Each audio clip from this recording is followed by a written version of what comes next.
Hey folks, this is Jim Zaspel coming at you here live from jimzaspel.com, co-author of Amazon bestseller, The New Masters in Real Estate Getting Deals Done in the New Economy. You ought to go check it out. It's an awesome book, lots of great information there at incredible value.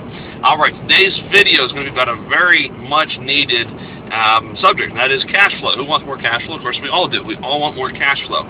So, I've had some students talk to me and say, Jim, how do I get more cash flow out of my lease option deals? A lease option, by the way, in case you don't know, is when someone wants to buy a house. I want to sell a house on lease option to someone. What that means is they want to buy it from me, but they can't because their credit sucks or it's not that great yet. So what do?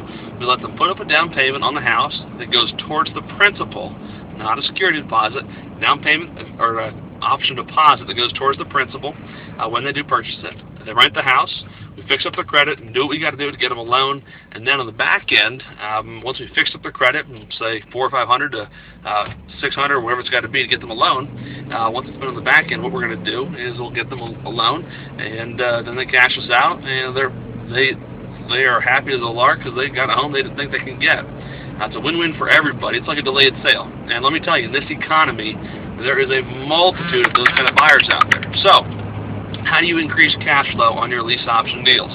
Let's say you got a property where you have $1,000 a month rent. Okay, say the rent's going to be $1,000 each month, and say you're cash flowing $300 a month, which is decent but pretty standard. My average is like $320 something per unit that I'm cash flowing per month. I like that number. It's kind of $300 makes for a good deal for me. It goes as low as $200, but $300 is better. So, how do you get it? How do you get it to have more cash flow? Sitting down with the tenant, getting stuff signed up, and the initial paperwork. This is my conversation with them. I'm going to role play with myself. All right, Mr. Tenant Buyer here. This property, and as you saw in the ad, it rents for $1,000 a month. Is that going to be an issue? No. Sounds great. All right, great. And I see here that you do make about $3,000 a month, or whatever the case is. You don't even have to bring that up. Let me ask you something, Mr. Buyer. How much more could you pay each month if every dollar above and beyond the $1,000 went towards principal? So $1,000 is just rent. So if anything above and beyond $1,000 went towards principal, how much more would you be able to pay each month? Let them tell you. They might say nothing. They might say $100. They might say $300. I've had them go as high as an extra $200. So, all right. So let's say they say $200, which is reasonable. All right, let me put that down here. So, it's going to be two checks, $1,000 rent, $1,000 additional option deposit. Then, all right, now, Mr. Buyer, I don't want you to be strapped, and I want this to be a win-win for everybody, but let me ask you something. How about if every dollar above and beyond the $1,200 not only went towards principal, but I also matched it dollar for dollar coming off the purchase price? What I mean by that, for instance, let's say you wanted to pay in an additional $200 a month for a grand total of $1,400. Here's how it would work. One check is $1,000, goes towards rent.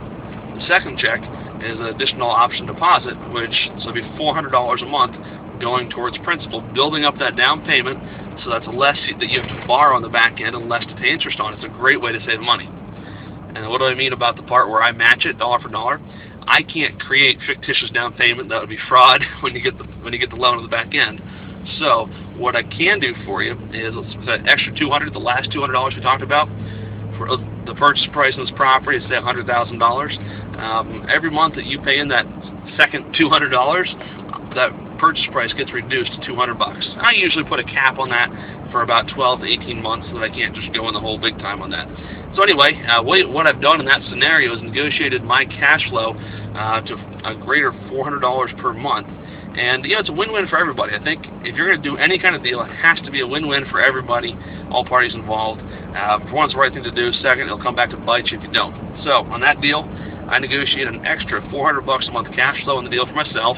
That buyer is getting a great deal. They're paying in $400 a month towards principal, which is great on a rent-to-own.